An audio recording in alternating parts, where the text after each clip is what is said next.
దుబ్బాకలో రఘునందన్ రావు గెలవడానికి హరీష్ రావే కారణమన్న కవిత వ్యాఖ్యలకు కౌంటర్ ఇచ్చారు బీజేపీ ఎంపీ రఘునందన్ రావు.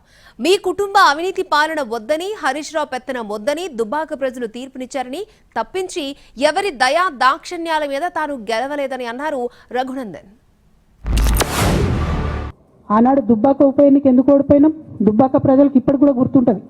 వాళ్ళందరూ ఒకటే మాట చెప్తారు, ఈయన సిద్దిపేటకు తప్ప రూపాయి రానియాడు దుబ్బాకకు, ఈయన వచ్చి ప్రచారం చేసిండు కాబట్టి మేము ఓటేయాలని ఓపెన్గా చెప్పారు ఆనాడు ఎన్నికలలో. దానికి ఏం రాపించుకుంటాడు ఈయన పేపర్లల్లో? ఒంటరి పోరాటం చేసి ఓడిన హరీష్ రావు. అసలు ఓడిపోయింది నీ వల్ల కదా. దుబ్బాక ప్రజలు మార్పు కోరుకున్నారు, మీ కుటుంబ పాలన వద్దనుకున్నారు, మీ అవినీతి పాలన వద్దనుకున్నారు, దుబ్బాక నియోజకవర్గం మీద హరీష్ రావు గారి పెత్తనం వద్దనుకున్నారు. అందుకనే దుబ్బాక ప్రజలు స్వచ్ఛంగా మనస్ఫూర్తిగా ఓటేస్తే రఘునందన్ రావు గెలిచిండు తప్ప ఎవరి దయా దాక్షిణ్యాలతో రఘునందన్ రావు ఆ ఉప ఎన్నికలలో గెలవలేదు.